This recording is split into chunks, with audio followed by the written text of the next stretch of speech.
Assalamu alaikum everyone. I hope you are doing well. This is Mohsin Shafiq and you are watching IELTS with Mohsin Shafiq.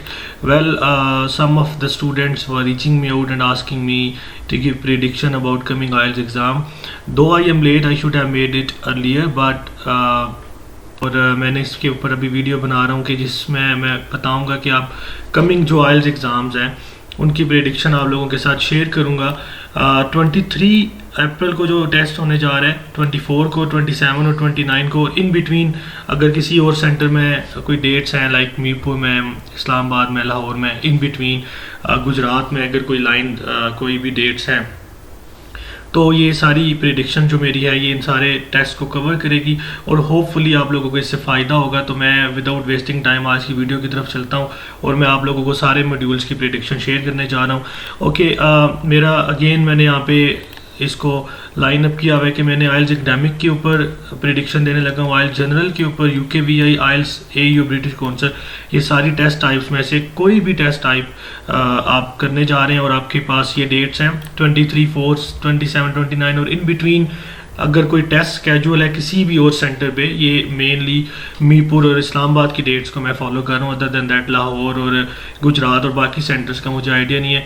सो आप लोगों के लिए बहुत फ़ायदा मंद होने वाली है।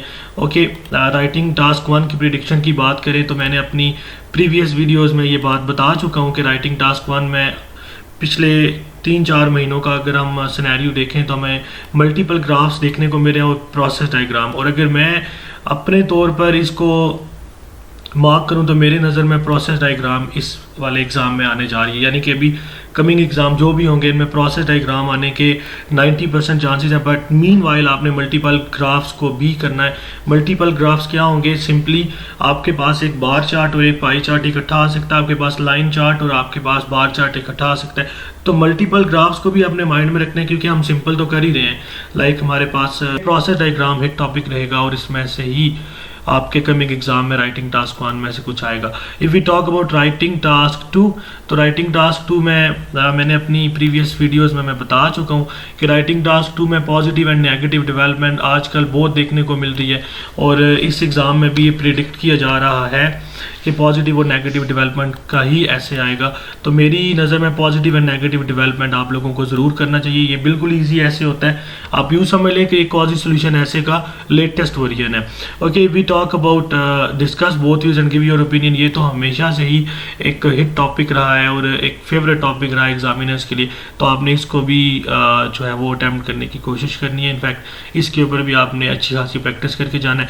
If we talk about reading, अच्छा, रीडिंग के ऊपर मुझे बहुत क्वेरीज आ रही थी कि रीडिंग के मतलब आप अपना प्रेडिक्शन शेयर कर दें। वेल, एक चीज़ तो श्योर है कि रीडिंग हमारे तमाम मॉड्यूल्स में से मुश्किल होता है और अगर हम लास्ट टेस्ट की बात करें जो कि पिछले मंथ में हो चुके हैं, उसमें हम देखते आ रहे हैं कि रीडिंग में पहला पैसेज ही डिफ़िकल्ट होता है। तो मेरी आप लोगों को ये सजेशन होगी कि अगर आप लोगों को लगता है if you find the passage 1 more difficult, there is no need to attempt, आपको चाहिए कि आप अपने पैसेज 2 की तरफ आ जाएं, पैसेज 1 के ऊपर टाइम वेस्ट ना करें। जैसे रिसेंट एग्जाम में हमें ये बात देखने को मिली कि बच्चों ने अपना सारा टाइम पैसेज 1 के ऊपर कंज्यूम किया और 30 मिनट्स तक वो पैसेज 1 को करते रहे क्योंकि वो बहुत डिफिकल्ट था, और फिर अगले जो पैसेज थे वो बहुत आसान थे और उसके ऊपर उनके पास टाइम मैच नहीं हो सका। दैट्स वाई उनके रीडिंग में कम बैंड्स आए हैं। तो मेरी आप लोगों को सिंपल पहले सजेशन ये है कि if you go for passage 1 और आपको लगता है कि पैसेज 1 डिफिकल्ट है तो there is no need to attempt it, आप पैसेज 2 पे चले जाओ। और रीडिंग का सबसे इंपॉर्टेंट फार्मूला आपको पता है, मूव ऑन पॉलिसी, कि अगर आपको 2 बार कोई आंसर नहीं मिल रहा तो देयर इज़ नो नीड कि आप थर्ड टाइम उसको चेक करो, आप फर्दर बढ़ जाओ। ओके, बहरहाल पैसेज 1 बहुत ईजी होने जा रहा है। ये जो कमिंग एग्जाम्स है ईजी टू डिफिकल्ट होगा इन अ सेंस कि आपको ब्लैंक्स मिलेंगी और ट्रू फॉल्स नॉट गिवन आएंगे, तो जिसके ऊपर आप बहुत ईजिली अच्छे मार्क्स गेन कर लोगे, यानी कि आपके पास 7 to 8 ब्लैंक्स और ट्रू फॉल्स मिलकर एक टोटल बनाएंगे। फिर मैचिंग हेडिंग आपके पास आ सकता है, लेकिन यहाँ वाली मैचिंग हेडिंग बहुत ईजी होगी, आइडियाज़ और टिप्स एंड ट्रिक्स वही हैं, तो आपके पास पैसेज 1 ईजी होगा, इसके लिए आपको वरी करने की जरूरत नहीं है। पैसेज 2 थोड़ा सा मॉडरेट होगा, मॉडरेट इन अ सेंस कि थोड़ा सा डिफिकल्ट होगा। इसमें आपको करना क्या होगा, आपने सबसे पहले कोशिश करनी है कि इन ऑर्डर क्वेश्चन की तरफ जाओ। पैसेज 2 में आपने सबसे पहले ब्लैंक्स को मार्क करना है और कोशिश करनी है कि ट्रू फॉल्स नॉट गिवन या यस नो नॉट गिवन है, तो आपने सबसे पहले इनको अटेम्प्ट करना है ताकि आपके माइंड से, आपके आई से सारी चीज़ें गुजर जाएं। तो फिर उसके बाद आपको मेरी सजेशन ये रहेगी कि आपने फिर मैचिंग हेडिंग करना है। फिर मैचिंग इन्फॉर्मेशन, बिकॉज ये उससे थोड़ा सा कम डिफिकल्ट होगा। समरी क्वेश्चन को आपने एंड पे करना है। समरी क्वेश्चन में हमें पता है कि 2 तरह के क्वेश्चन आ रहे हैं। अगर तो आपके पास वो MCQs फॉर्म में आ रहा है समरी क्वेश्चन, फिर तो वो इजी होगा, लेकिन अगर आपको एक ऑप्शन नीचे से सिलेक्ट करना होगा जो सिनोनिम लैंग्वेज में गिवन होता है, तो उसके लिए आपको थोड़ा वर्क करना पड़ेगा, लेकिन दोनों टाइप्स आ सकती हैं। Okay, when it comes to passage 3 of reading, तो पैसेज 3 में हमें देखने को मिल सकता है फ्लो चार्ट अगेन, और यस नो नॉट गिवन और सेंटेंस कंप्लीशन। अब एक चीज़ आपने माइंड में रखनी है, इन ऑर्डर क्वेश्चन तीनों में अपीयर होगा, आपने इन तीनों को अच्छे तरीके से अटैम्प्ट करने की कोशिश करनी है। यानी कि yes no not given, true false, fill ups, ये सारे तीनों के तीनों पैसेज में आएंगे, तो आपने कोशिश करना है कि ऑल टुगेदर आपने 15 to 18 मार्क्स ग्रैब करने हैं।